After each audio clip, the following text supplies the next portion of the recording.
Well, when they applied for another permit, when the new people came in, and what's the name of the company that came in? Now, this is XL Dairy is what they call over here. It's called the Dairy Dozen. They own facilities from South Dakota through Minnesota.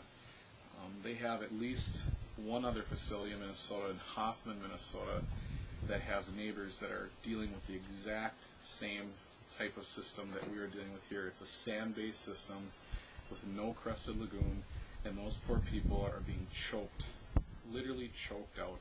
They have to burn candles in their homes. We've slowly become contact with those neighbors. It's just the same thing we're dealing with here, and it's the same type of operation. It's a sand base, no crest lagoon. It's a joke. How long after you first moved back did you start having problems with the smell coming in from the dairy? Almost right away. I came back here in May with my mom when she was ill and brought her here to the home to be at home. And I thought we would have some days, I brought her home May 2nd, and I thought we would have some days that we could be outside. And there were a couple different days I wanted to bring her out here, and we couldn't. You know, the last few days for my mom to spend her life, and we couldn't be outside because of that damn smell.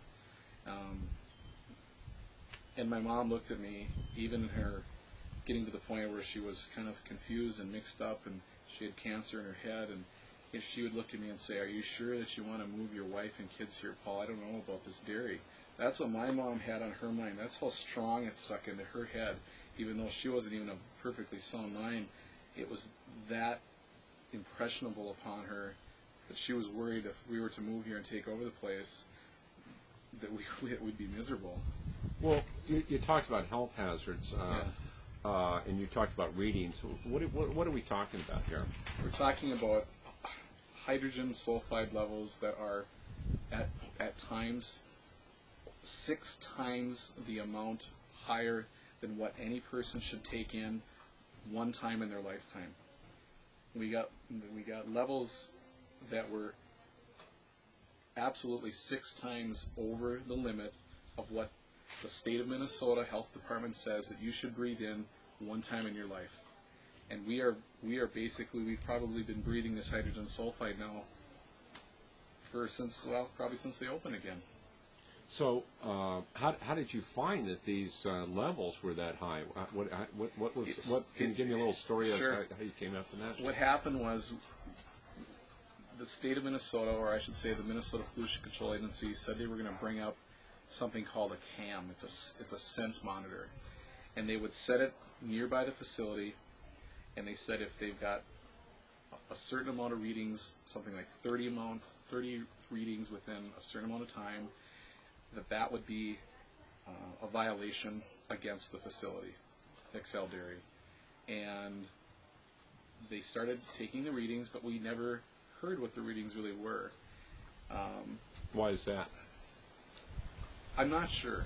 The Minnesota Pollution Control Agency has been a strong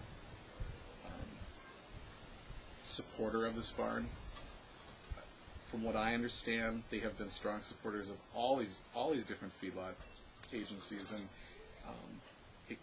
so you're saying that they're more of an advocate for the owners of these facilities than the neighbors of the facilities. Oh, absolutely. What's more important here? I'm breathing in levels of hydrogen sulfide that could eventually affect my family down the road that we don't even know what could happen to us, and they still don't have the place closed down.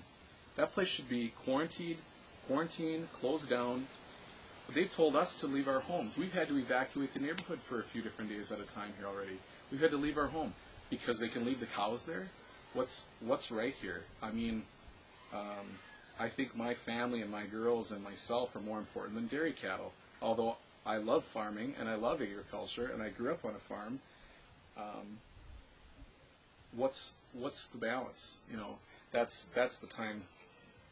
That's where I have a hard time understanding what the Minnesota Pollution Control is doing.